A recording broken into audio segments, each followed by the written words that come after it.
right, diasporas. Last time we had a chat about the video was about $1 million advice for diasporans, more especially African American, British Africans, and then Afro Caribbean. I know the heart is always urging you. You want to come to Africa. You want to invest in Africa. You want to live in Africa. You want to run away from the difficulties that you're facing overseas there. When you are living overseas, you don't have an opportunity to own your property, to claim what you own. But when you come to Africa, you can claim what you own. I'm living here in Malawi at my own house. This is my land.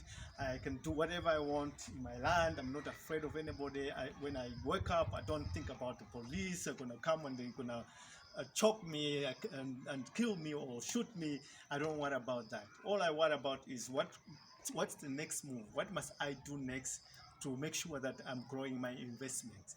So last time we talked about teamwork, working together. Like you can find about 10 African Americans, or if it's the British Africans, Afro Caribbeans, you team up together, put money together. If maybe, say for instance, each one of you puts 20,000 US dollars, that's 200,000 US dollars. With that money, you now have to sit down and think, which country can we go to? And the best way to start a business in Africa is, if you want a business that is guaranteed, that is safe, that you know that when we do our investment, we know we're going to get our money back. It will be a business that is solving problems. There's a lot of challenges that Africa is facing. Each and every African country has got hundreds and hundreds of challenges that the people face every day. Some of you diasporas, you have traveled to these African countries, you have experienced those challenges that the people are facing. And when you go back to America, that's the topic of the day. You were talking about things that are happening in Africa, things that made you to feel very unhappy and comfortable. Those are what I call opportunities myself. So for instance, in Africa, there's a problem with water. Most of the people are struggling to get water. You go in the villages, they can't get water. They have to go to the river to get water. Your idea could be to solve this problem by drilling boreholes in villages, putting big tanks, processing that water, and then you distribute that water in the villages, so people can be paying a little bit of something for them to get that water, so you're making money. Imagine doing that in a whole of the country that you're doing it, maybe even to the next country or the other country, maybe doing it in all of the countries in Africa, how much money you will be able to make. Another one is also supplying people with power, energy, like what Econ is doing, to give energy to the villages, to people who cannot afford get energy from the local power utility organizations. I know in each and every country you have to get approval for you to be able to supply energy. And another problem that Africa is having is accommodation. In our country, we're supposed to be building, I think, not less than 1,000 houses in every month, so that we can be able in 10 years time to certify a lot of Malawians to have accommodation. So you can just see there's a lot of big demand for accommodation in Malawi. If you come to Lilongwe, one of the biggest hassle you're going to have is to find accommodation, a place where you can get a house to rent. You'll find that all the houses are taken. You have to go into a temporary shelter, like a simple house, so that you're waiting for the chance to get an opportunity to get accommodation for you to stay in.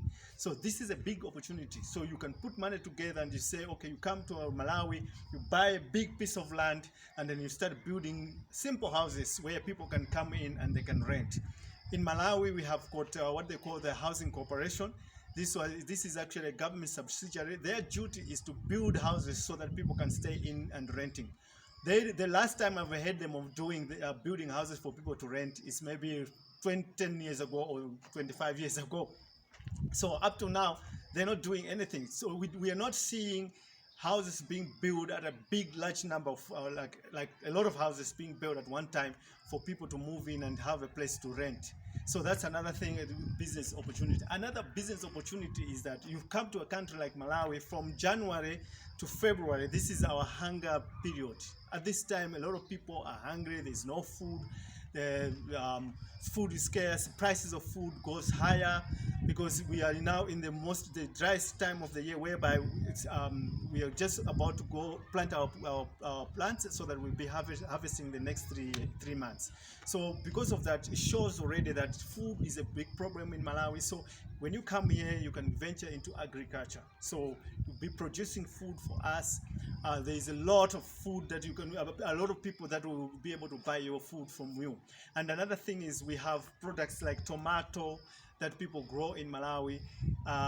Most of the tomato, I can say about 60% of the tomato that is harvested in Malawi goes to waste, because it's just too much tomato. What people are doing is they grow the tomato and they go and sell it to the market. So there is nobody who is processing the tomato. And can you believe it? The tomato that we grow in Malawi is actually organic. So which means that if you do process the tomato, you can actually ship it outside Malawi. You can send it overseas to sell it there. Yes, so there's a lot of opportunity for you. We have vegetables, a lot of vegetables that we go. And another one is mangoes. During the mango season, we have a lot of mangoes that we have to harvest in Malawi, and most of the mangoes are wasted. Nobody is doing any processing of the mangoes. So there's an opportunity for you to come here, start a factory and process mangoes and sell it then overseas. And all the products that we have in Malawi are actually organic, because we have got very fertile soil. Even like here, my wife, if I can come show you, you know, when they're cooking, they're throwing away.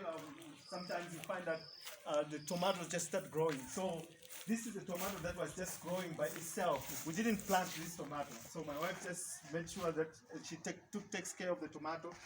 You can see here, very healthy tomato. And we never planted this tomato. It's actually just the seeds that came from the food that was produced. And also you can see there's some beans that are growing here. They might have just fallen there, and there's the growing. So everything in Malawi just grows by itself. So you can see we have a fertile land which you can come here and start farming, and then do the process, agro-processing, where you process your food and then we can export it. So yeah, this is something that I wanted to talk about. And there's also problems with in the transport industry, more especially in the villages. You can come and supply people, you know, find ways of how you can help people so that they can commute from one place to another. So those are the opportunities. So whenever you're coming to Africa, you should be coming here to solve challenges. Don't come here and start a car wash, because it's not, maybe it might be a good business overseas, but here in Africa, it's not going to do anything. Don't come here and start thinking of maybe starting some kind of a food service, like a restaurant or whatever. Those are good ideas, but then come and do it big. Solve bigger challenges, and you will be secured for the rest of your life. Don't forget to subscribe, like the video, and also leave a comment and share it. Thank you.